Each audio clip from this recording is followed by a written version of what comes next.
So we're here tonight to celebrate the 20th anniversary of the UK Sri Lanka Trauma Group. What we do is work alongside either grassroots organisations or counsellors that want to enhance their skills in how they work with mental health, whether that's trauma or substance use.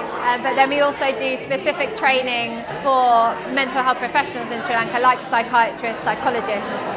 20 years ago, there was no acknowledgement that there were psychological consequences of the war. So we started off with that context, and today we have come a kind of a long way in many ways, because the war has ended and now we are in a position to talk about healing and reconciliation.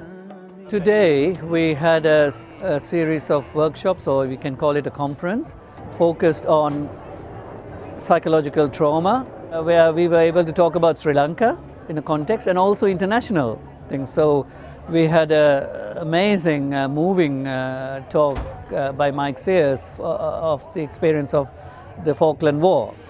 25 years on, he's getting Argentinian and British soldiers who fought each other to come together and do work, participate in dramas. So that is reconciliation. So in the Sri Lankan context, wounds are very fresh still, but we need to talk about it. We need to set the scene and also think of what is limiting us.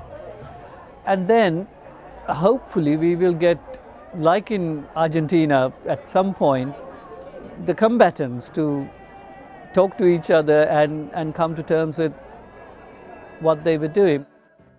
There was a massive bomb at the central bank in Colombo, which kind of woke people up that this war is everywhere. It's not something that was happening in the north.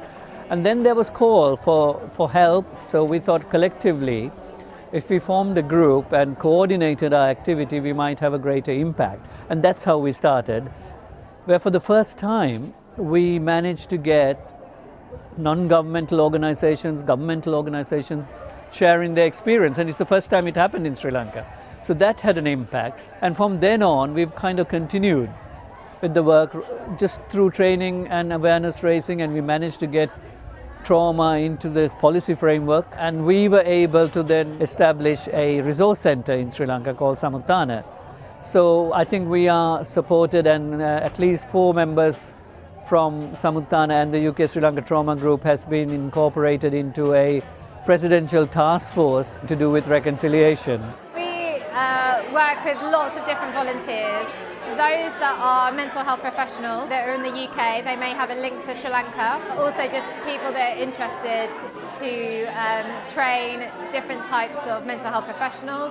So whether that's psychiatrists, psychologists, mental health nurses, occupational therapists, we're looking at anyone that has some time to dedicate their experience to volunteering in Sri Lanka. Psychological processes like healing requires the communities to be rebuilt. People who have lost relatives, lost property, they need to be at least acknowledged.